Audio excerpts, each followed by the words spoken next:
Maths 1 exercise 2.6 7 सम बाद में कराऊंगी। अभी 8 9 10 वो जो 8 7 सम है उसमें डाउन स्ट्रीम अप स्ट्रीम है, वो थोड़ा सा अभी समझने में थोड़ा प्रॉब्लम होगा, इसलिए वो लास्ट में या फिर बाद में कराती हूँ। उसको क्रॉस करके रखना। अभी पहले हम 8 9 और 10 सम कर रहे हैं।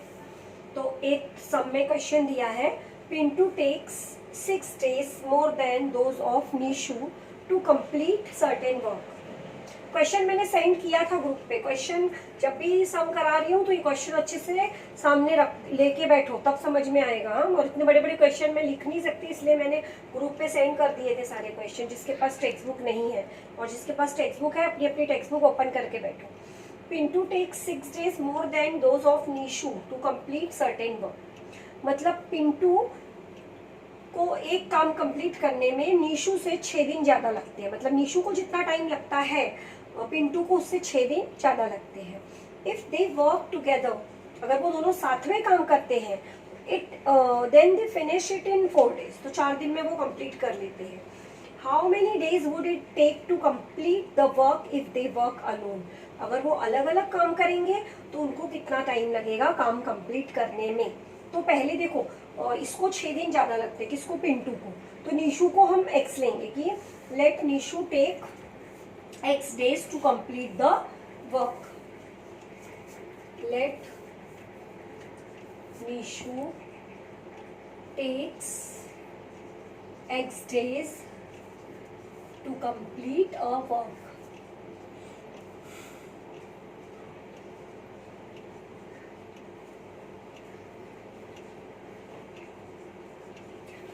Therefore, Pintu takes x plus 6 days to complete that work.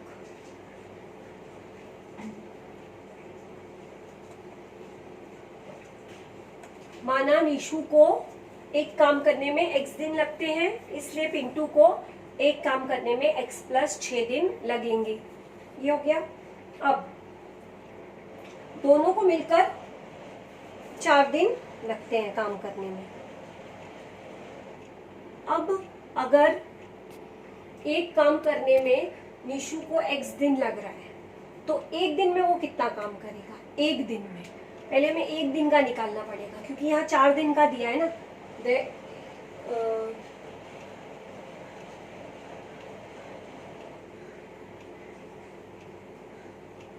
In 1 day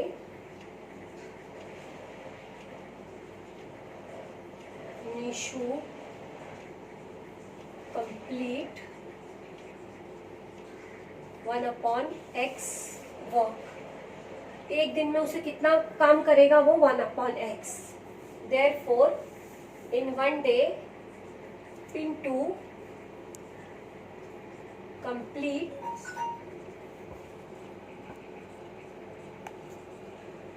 1/x plus 6 work.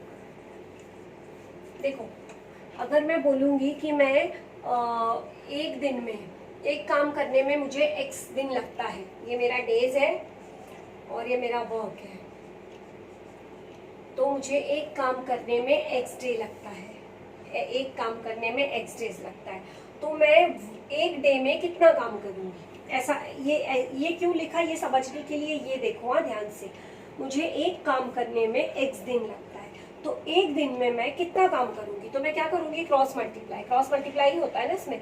तो 1 को 1 से मल्टीप्लाई करूंगी और ये डिवाइड करूंगी। मतलब कितना आया आंसर, 1/x। तो ये 1/x मैंने क्यों लिया, ये ऐसा टेबल बना के देखो अगर नहीं समझ में आता है कि एक काम करने में x दिन लगता है, तो एक दिन में कितना काम होगा, क्रॉस मल्टीप्लाई और ये डिवाइड, इसको इससे मल्टीप्लाई, ये डिवाइड, तो ये आता है 1/x। वैसे इसका भी यहाँ पे x plus 6 लिखेंगे, 1 को 1 से मल्टीप्लाई किया 1 और upon x plus 6।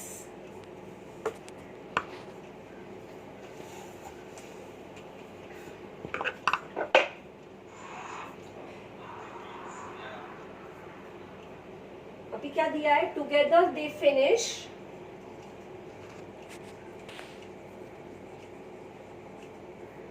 but together they finish work in 4 days.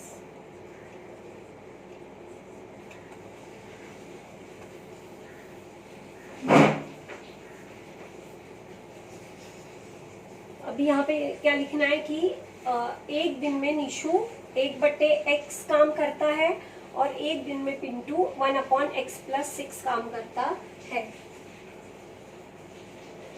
अब दोनों मिलकर काम करने में 4 दिन लेते हैं। तो दोनों मिलकर अगर एक दिन में कितना काम करेंगे, दोनों मिलकर एक दिन में कितना काम करेंगे? Together they finish work in 4 days.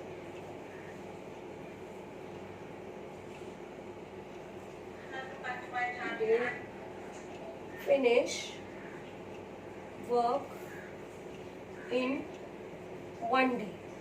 1 day में कितना काम करेंगे? वो 1 से मल्टीप्लाई कर देंगे हम, दोनों मिलकर है ना, तो ये 1 एक दिन में 1 से मल्टीप्लाई किया इन दोनों के काम को, एक दिन के काम को। अब दे फिनिश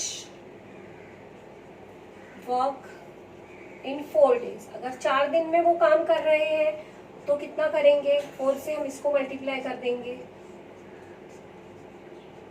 एक दिन में कितना काम कर रहे हैं दोनों मिलकर, तो 1 से मल्टीप्लाई किया। 4 दिन में कितना काम कर रहे हैं, तो 4 से मल्टीप्लाई किया, 4 से मल्टीप्लाई किया। अब क्वेश्चन में क्या दिया है कि 4 days में वो कंप्लीट कर लेते हैं work. They work together, they finish it in 4 days. Therefore as per given condition, दी गई शर्त के अनुसार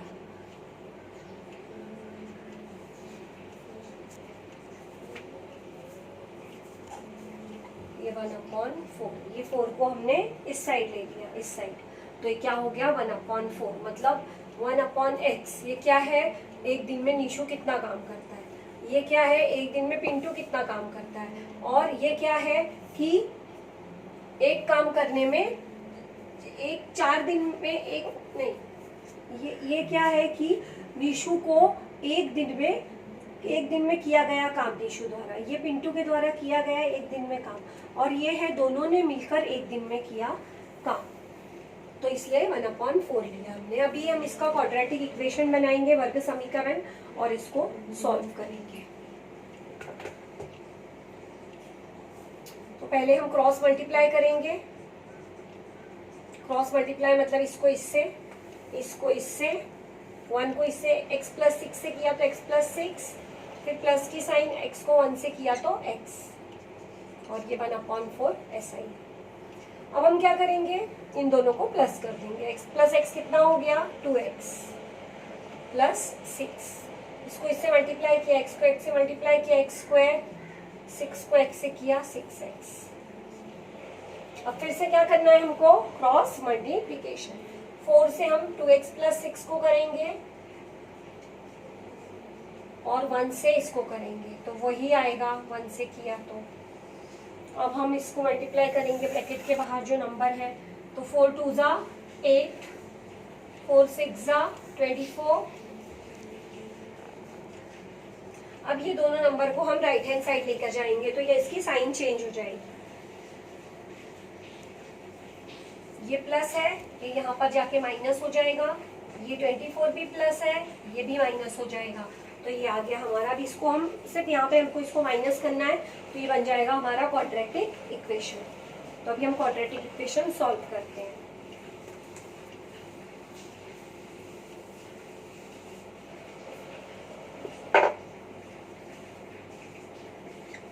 तो ये +6 और ये -8, तो 1 - 1 प्लस मतलब माइनस होगा। 8 में से 6 माइनस किया 2x, और बड़े नंबर के आगे माइनस साइन है, इसलिए यहाँ पर माइनस, और -24 = 0। अभी हमारा क्वाड्रेटिक इक्वेशन बन गया, वर्ग समीकरण। अब हम इसे सॉल्व करेंगे। मल्टीप्लाई करने पे कितना चाहिए हमको? 24, और प्लस माइनस करने पे कितना चाहिए? 2। तो 6 4 जा 24, 6 4 जा 24, तो 6 में से 4 माइनस करेंगे तो आएगा 2। तो अभी यहाँ पर माइनस साइन है, तो बड़े नंबर के आगे माइनस और छोटे नंबर के आगे प्लस साइन देंगे। -6x plus 4x minus 24 is equal to 0। ये माइनस 2x की जगह हमने माइनस 6x और प्लस 4x लिखा। अभी हम कॉमन लेंगे, तो इन दोनों में कॉमन क्या है, x। तो यहाँ पर क्या बचा, x, और यहाँ पर 6। यहाँ पर ऐसा होगा 4 6 24 होता है, मतलब 4 कॉमन आ गया, तो यहाँ पर बचा x और यहाँ पे बचा 6। ये दोनों ब्रैकेट में सेम आया, उसको हम एक ब्रैकेट में लेंगे, बाहर जो बचा है वो दूसरे ब्रैकेट में। तो एक बार x minus 6 is equal to 0, एक बार x plus 4 is equal to 0। Right,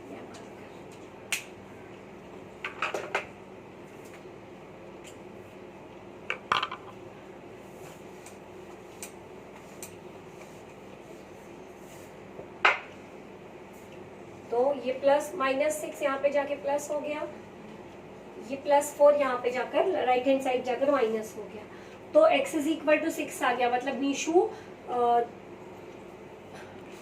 6 दिन लेता है एक काम कंप्लीट करेगा, अगर अकेले काम करता है तो 6 दिन ले रहा है। माइनस का आंसर नहीं लेंगे हम, क्योंकि days can not be negative, दिन ये ऋणात्मक नहीं होते, therefore x is equal to 6। तो therefore अभी ये लिखेंगे हम, Nishu takes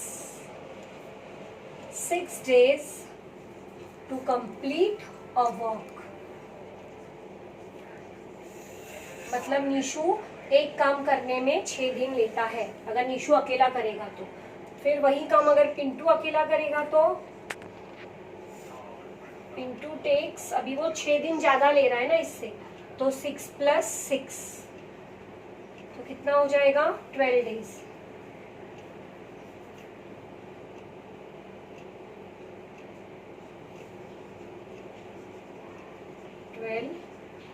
days to complete a work।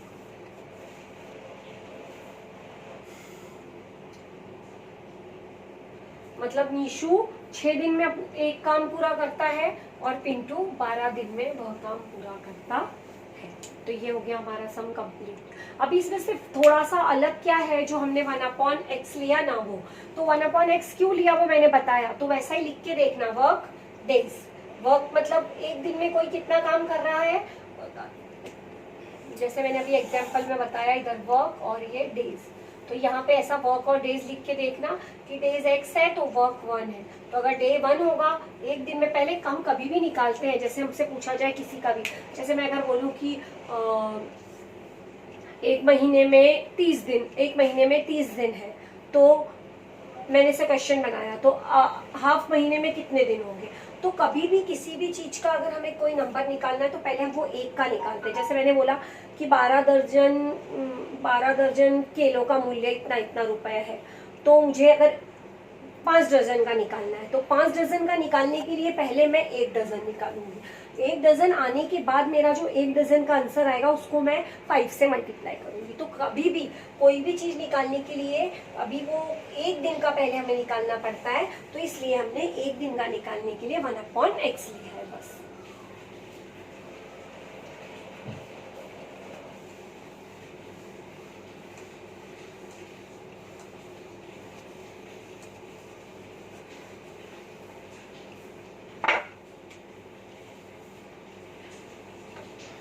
Question number 9.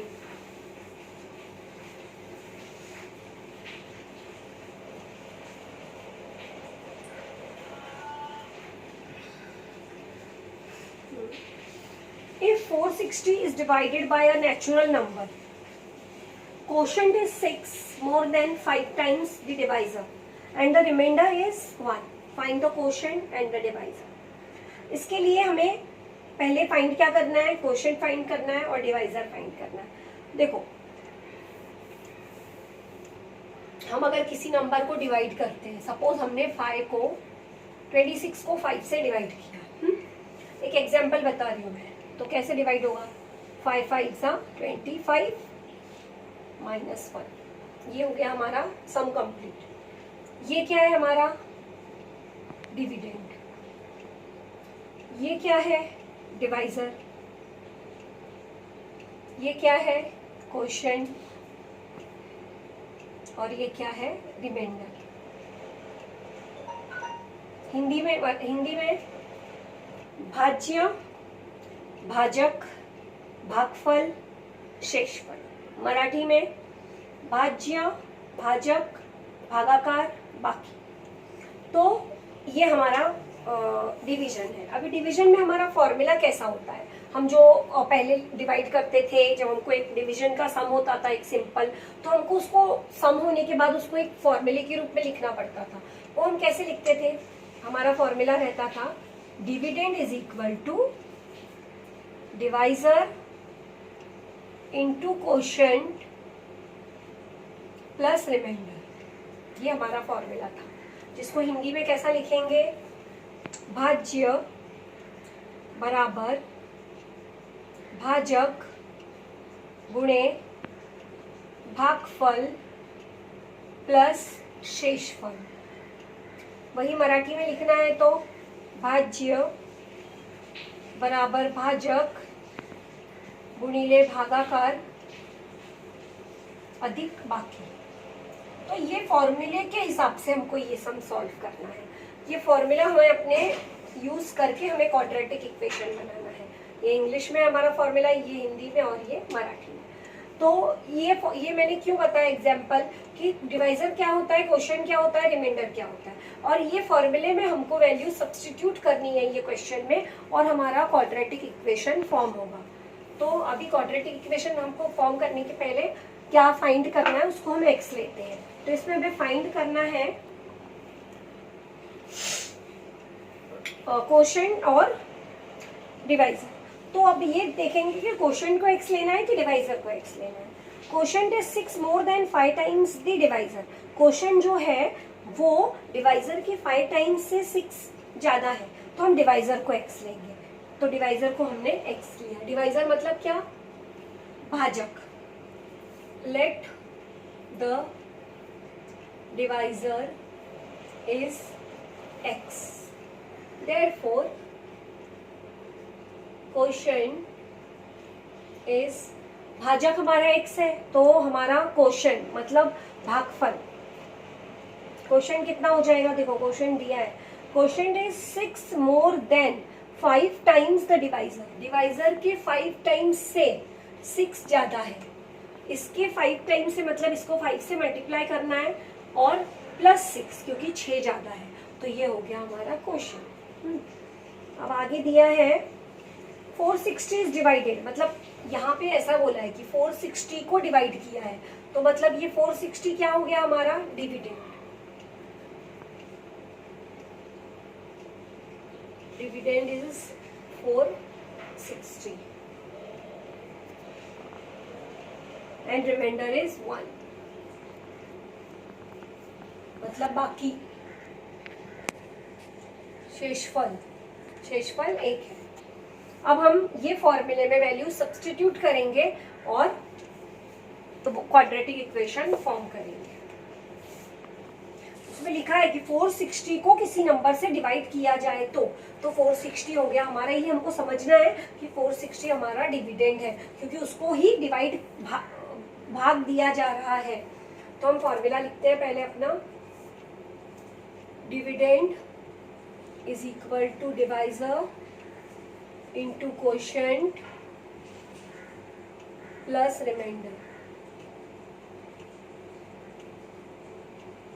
अब इसमें हम फॉर्मूले में वैल्यू सब्स्टिट्यूट करते हैं। हमारा डिविडेंड कितना है 460, हमारा डिवाइजर कितना है x, क्वोशंट कितना है 5x प्लस 6, फिर प्लस रिमाइंडर कितना है 1। अभी इससे बन जाएगा हमारा क्वाड्रेटिक इक्वेशन, वर्ग समीकरण।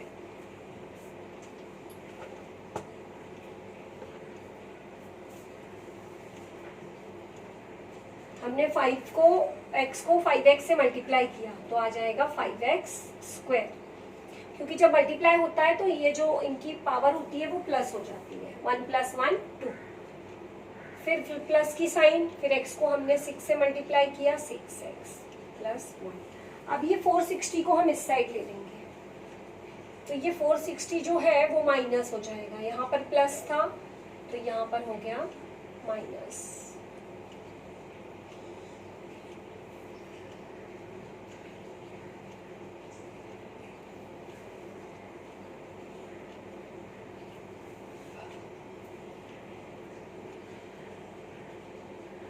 फोर 460 में से हमें 1 माइनस करना है क्योंकि यहाँ पर +1 है, तो आ गया 459।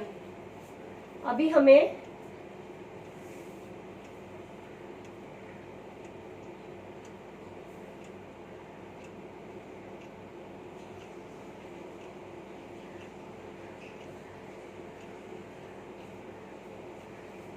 अब हमें 459 को 5 से मल्टीप्लाई करना है। पहले जो आंसर आएगा उसका फैक्टर्स निकाल के देखना पड़ेगा कि प्लस माइनस करने पे 6 होना चाहिए।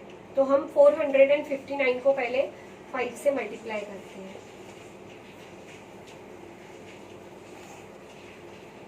ये 460 ही है ना क्वेश्चन में नंबर, 460 ही है। अब हम मल्टीप्लाई करते हैं इसको।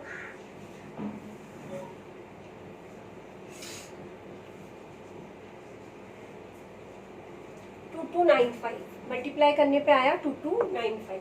अब 2295 के हम फैक्टर्स फाइंड करेंगे। रफ में करना है हमें ये सब, क्योंकि बड़ा नंबर जब होता है मल्टीप्लाई करने पे तो वो डायरेक्ट तुम नहीं लिख सकते, डायरेक्ट तुमको समझ में नहीं आएगा कि कैसे लेना है। तो उसके लिए तुम्हें फैक्टर्स निकालना पड़ेगा और पेयर्स लगाने पड़ेंगे। तो पहले हमने 5 को इससे मल्टीप्लाई किया, किसको, 459 को। अब हम इसके फैक्टर्स निकालते हैं। तो 5 है आखिरी नंबर हमारा, तो 5 से ही जाएगा।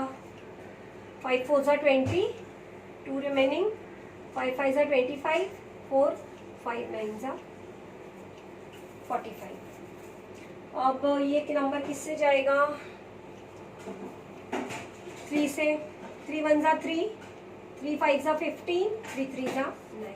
फिर से 3 से, 3 5 ज़ा 15, 3 1 ज़ा। अब ये किससे जाएगा, 17 से। ये आ गए हमारे इसके फैक्टर्स। अब फैक्टर्स में हमें पेयर्स लगा के देखना है कि प्लस माइनस करने पे 6 आना चाहिए। तो हम क्या करेंगे, पेयर्स लगाएंगे। देखो कोई भी नंबर से, एक भी नंबर छूटना नहीं चाहिए, कैसा भी पेयर्स ले सकते हो। सपोज हमने ऐसा ले लिया, 5 3 ज़ा 15, 15 3 ज़ा 45। ये 3 नंबर लिए साथ में और ये 2 साथ में लिए। 17 3 ज़ा 51, तो 51 और 45। तो 51 में से अगर हम 45 माइनस करते हैं तो हमें मिलता है 6। देखो ये हमने पहले कैसे पेयर लिया, ये 3 नंबर लिए और ये 2 नंबर लिए। तो 5 3 ज़ा 15, 15 3 ज़ा 45 और 17 3 ज़ा 51। 51 में से 45 माइनस करेंगे तो आ जाएगा 6। तो हमें नंबर्स मिल गए। कौन से 2 नंबर लेने हमें, 51 और 45।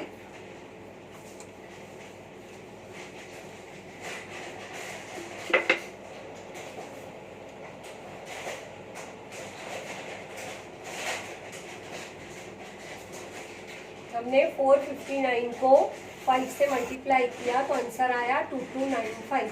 इसके हमने फैक्टर्स निकाले तो हमें 2 नंबर्स मिले, 51 और 45। तो अभी हमें इधर प्लस साइन चाहिए, तो बड़े नंबर के आगे प्लस आएगी और छोटे नंबर के आगे माइनस, क्योंकि हमें माइनस करना है और साइन आंसर में प्लस। हम 51 में से 45 माइनस करेंगे तो हमारा आंसर आएगा +6, जो इधर है। मतलब हमने जो साइन ली है वो परफेक्ट है।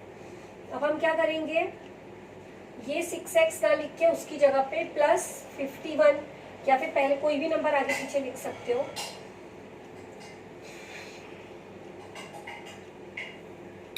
(51x - 45x) और -459 = 0।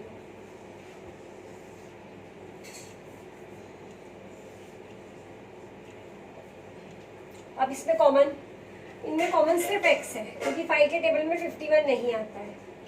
तो x कॉमन लिया तो यहाँ पे 5x बचा और यहाँ पे 51 बचा। यहाँ पे 45 कॉमन लेना है हमें, तो यहाँ पे x बचेगा और यहाँ पे 51 × 45 होता है 495। सॉरी,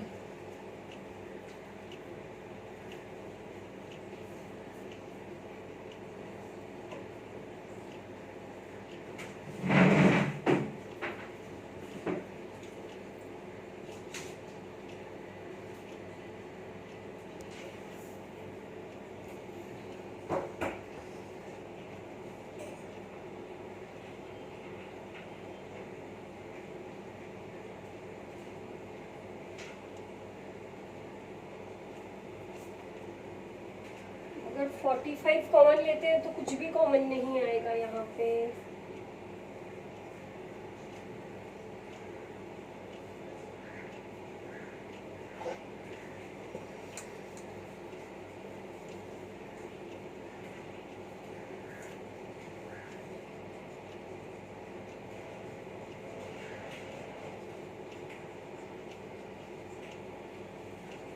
अब ऐसे लिखते हैं, पहले 45 लिखा हमने, बाद में ये लिखा। अब इसमें कॉमन 5 9 जा 45 होता है, तो 5x कॉमन लेना हमें। तो इधर बचा x और इधर बचा 9, इधर बचा 9। यहाँ पे हमने 51 कॉमन लिया, तो यहाँ बचा x और यहाँ बचा 9। मतलब हमको क्या करना है, ये नंबर पहले लिखना है तो हमें कॉमन मिलेगा। अगर हम ये नंबर पहले लिख रहे हैं तो हमें कॉमन नहीं मिलेगा, तो इसलिए हमें पहले 5 और 45 पहले लिखना है, 51 बाद में लिखना है, जिससे हमें इसमें इजीली कॉमन मिल जाए।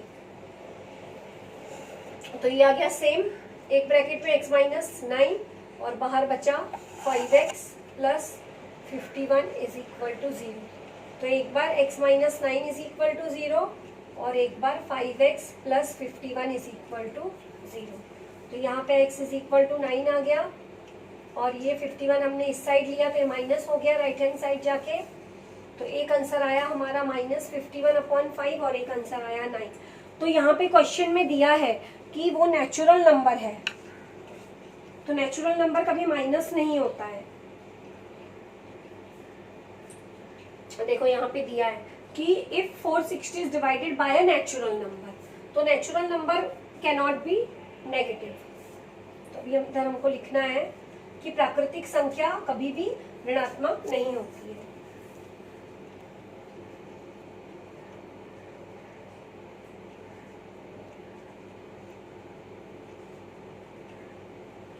Therefore x is equal to 9। Minus में नहीं लेना है, अभी x की वैल्यू 9 आ गई। हमको फाइंड क्या करना था, डिवाइजर और क्वोशिएंट। तो डिवाइजर तो आ गया हमारा 9, अब क्वोशिएंट फाइंड करना है हमें। तो क्वोशिएंट कैसे फाइंड करेंगे हम,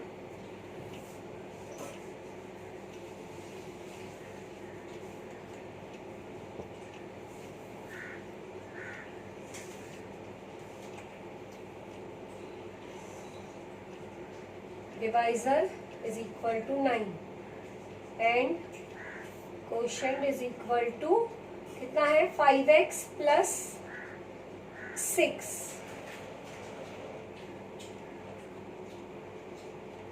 तो 5 इंटू एक्स की वैल्यू कितनी है 9, तो इधर हमने x की जगह पे 9 लिखा।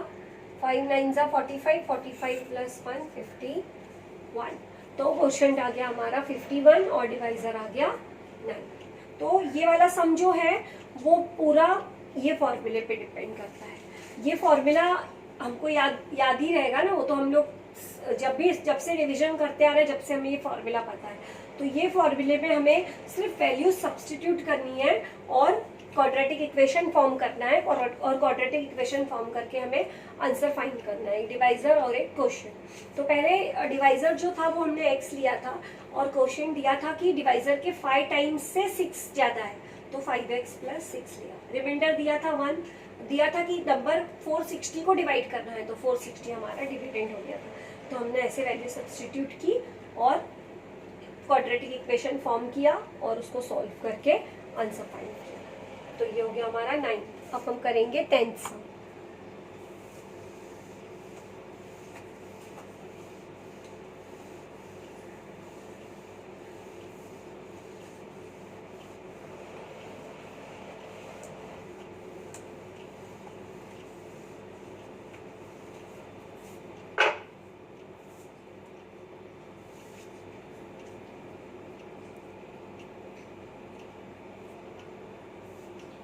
10th सम में डायग्राम दिया है, डायग्राम के ऊपर पूरा डायग्राम में ही पूरी इंफॉर्मेशन दी है, तो हमें डायग्राम के हिसाब से वैल्यूज लेके सॉल्व करना पड़ेगा।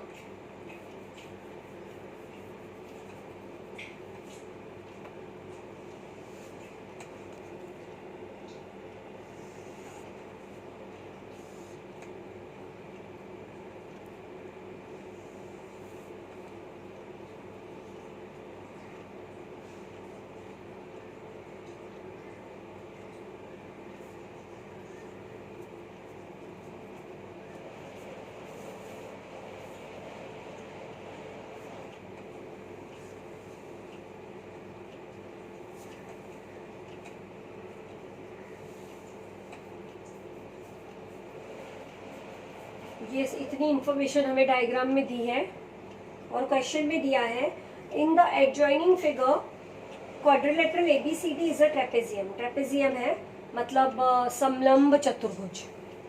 ए B parallel C D, A B parallel है सी डी को, समांतर है। एरिया और उसका एरिया दिया है, एरिया कितना दिया है 33 स्क्वायर सेंटीमीटर, मतलब समलंब चतुर्भुज का क्षेत्रफल दिया है 33 वर्ग centimetre. From the information given in the figure, find the length of the all sides of the ABCD. Fill in the empty boxes to get the solution. Where is the empty boxes? इसे हम solve करेंगे। ये जो आगे का question है, जो boxes fill करना है, वो मेरे पास नहीं है क्वेश्चन।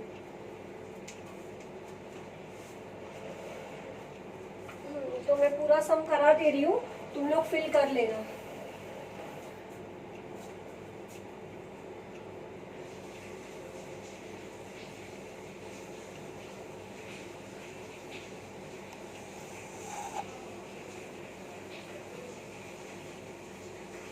मैं पहले सम सॉल्व करवा देती हूँ, फिर एम्प्टी बॉक्सेस देखेंगे कैसे फिल करते हैं।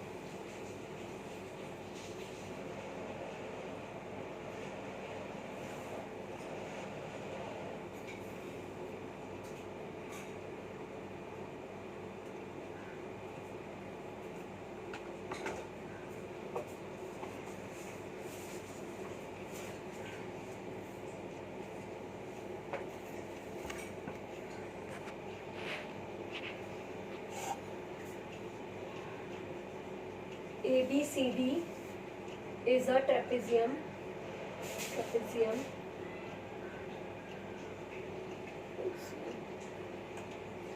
AB parallel CD.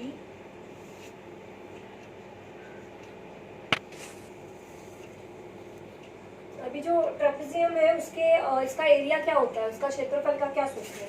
1/2 into sum of the parallel sides into height. 1/2 गुणे समांतर भुजाओं की लंबाइयों का योगफल गुणे ऊंचाई। तो सम ऑफ दी पैरेलल साइड्स मतलब क्या? इसकी पैरेलल साइड कौन सी है? ए बी और सी डी। तो ए बी वो दिया है क्वेश्चन में वैसा, plus C D into height. Height क्या है इसकी? ए एम, तो इंटू ए एम। अब हमें वैल्यूज डालनी है, तो इसका एरिया कितना दिया है? 33। ए बी की वैल्यू दी है x, सी डी की वैल्यू 2x प्लस 1। ये देखो सी डी दिया है 2x प्लस 1, और ए एम दिया है x माइनस 4। ये शायद फिल करना था हमें, बाकी सब लिखा है। अभी मैं पहले बॉक्स बना लेती हूँ, फिर बताती हूँ कैसे सॉल्व करना है।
तो इसका एरिया दिया है 33, तो हमने यहाँ पे लिखा 33।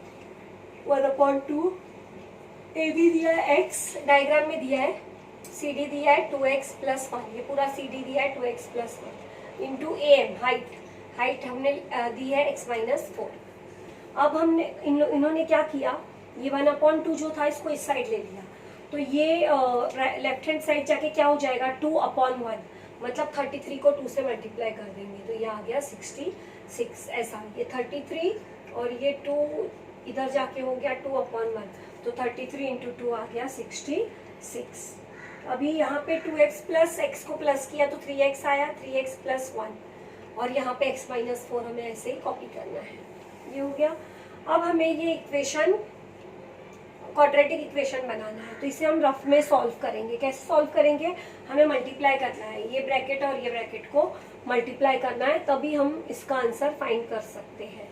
तो अभी मैं यहाँ पर करती हूँ, यहाँ पे तो जगह नहीं है। 3x को पहले हम x - 4 से करेंगे, फिर +1 को x - 4 से करेंगे। देखो पहले मैंने 3x से इस ब्रैकेट को किया, फिर मैंने 1 से ये ब्रैकेट को किया, तो 3x को x से किया तो आ गया 3x², 4 से किया तो 4 3 = 12, और ये 1 को x से किया तो x, और 1 को 4 से किया तो 4।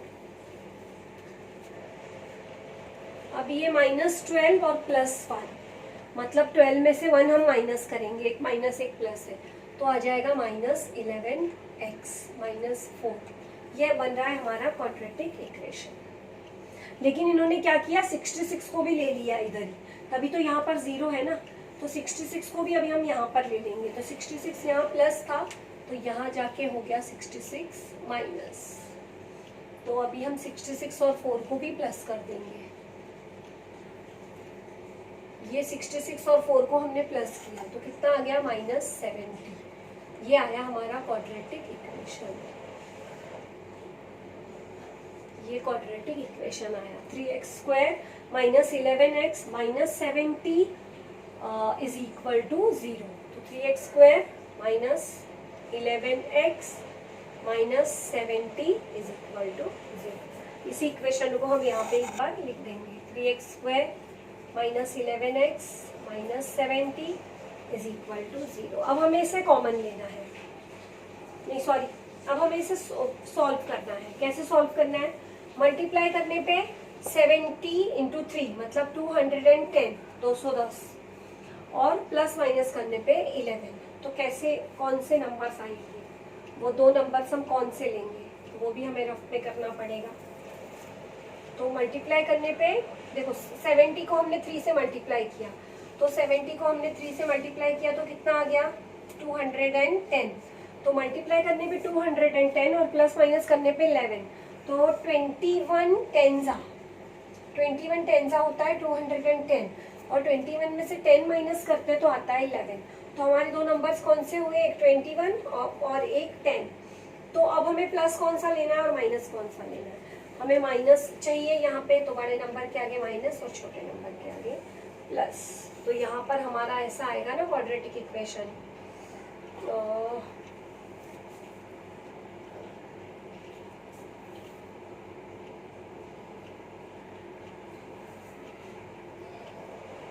3x² - 21x + 10x - 70। ये लाइन लिखने की ज़रूरत नहीं है, लेकिन कैसे कॉमन लेना है वो लिखने के लिए, वो बताने के लिए मैं लिख रही हूँ। तुम लोग ये क्वाड्रेटिक इक्वेशन ऐसा यहाँ पे लाइन डालो और पूरा सॉल्व करो और उसके हिसाब से फिल करते जाओ। तो अभी यहाँ पर जगह नहीं है रफ सॉल्व करने, इसलिए मैंने ये इक्वेशन डायरेक्ट इधर लिख लिया। अभी हम कॉमन ले रहे हैं, तो 3 कॉमन ले रहे हैं यहाँ पे, तो 3 कॉमन ले रहे हैं, तो यहाँ पे 3 कॉमन लेंगे तो 3x लिया तो यहाँ पर सिर्फ x बचा, और यहाँ पे 7 3 = 21, तो 3 ले लिया, बचा 7, x - 7। यहाँ पे 10 कॉमन लिया तो यहाँ पर बचा x और यहाँ पे 7। ये दोनों ब्रैकेट में सेम आया, वो एक ब्रैकेट में लेना है हमको, और बाहर जो बचा वो 3x + 10। तो एक बार 3x + 10 = 0 और एक बार x - 7 = 0। तो अभी ये 10 को इस साइड लिया तो माइनस हो गया, 3 को लिया तो ये डिनोमिनेटर में आ गया, मतलब एक आंसर आ गया -10/3। और ये -7 है, इसको हम राइट हैंड साइड लेंगे तो ये प्लस हो जाएगा, तो यहाँ पे x की वैल्यू आ जाएगी +7। अब यहाँ पे लिखना है length can not be negative, length negative नहीं हो सकती, इसलिए ये आंसर हम नहीं ले सकते -10/3। तो हमारी लेंथ कितनी आ गई 7 सेंटीमीटर। तो x की वैल्यू आ गई 7 सेंटीमीटर। अभी हमें वैल्यूज किस किस की फाइंड करनी है, उसकी सारी वैल्यूज हम फिल करते जाएंगे। पहला हमें फाइंड करना है AB, तो AB है x, तो x की वैल्यू आई है हमारी 7, तो ये हो गई 7 सेंटीमीटर। सेकेंड हमें वैल्यू फाइंड करनी है CD की, तो CD की वैल्यू कितनी है 2x + 1, तो इसमें हमें वैल्यू सब्सटीट्यूट करनी पड़ेगी और फाइंड करनी पड़ेगी। तो ये इक्वेशन ये हो गया। तो अभी मैं रब करके आगे वैल्यूज बता रही हूँ कैसे सब्सटीट्यूट करनी है। देखो ये भी हमारा x था, इसलिए डायरेक्ट 7 सेंटीमीटर लिखा हमने। CD है, CD की वैल्यू है 2x + 1, तो 2 × x की वैल्यू है 7 + 1, 7 2 = 14, 14 + 1 15, तो इसकी आ गई 15 सेंटीमीटर। तो यहाँ पे हम लिख देंगे 15 सेंटीमीटर। अब AD की वैल्यू और BC की वैल्यू सेम है, यहाँ पे दिया है दोनों इक्वल है, ये देखो साइन सेम दी है ना, इक्वल है दोनों, तो ये 15 है तो वो भी 15। और BC की वैल्यू है x - 2, x - 2 means 7 - 2 means 5 centimetre, तो यहाँ पे हम लिख देंगे 5 सेंटीमीटर। तो ये हो गया हमारा 10th sum complete. Activity based question था, लेकिन हमें ये जो क्वाड्रेटिक इक्वेशन फॉर्म करना है, कैसे कॉमन लेना है, वो सब हम रफ में यहाँ पे सॉल्व करेंगे, तो हमें फिल करना इजी जाएगा। और अगर हम डायरेक्ट करना चाहेंगे तो उसमें कंफ्यूज हो जाएंगे, इसलिए यहाँ पे रफ वर्क में सॉल्व करो और यहाँ पे एक्टिविटी जैसी दी है उस हिसाब से उसका आंसर फिल करते जाओ।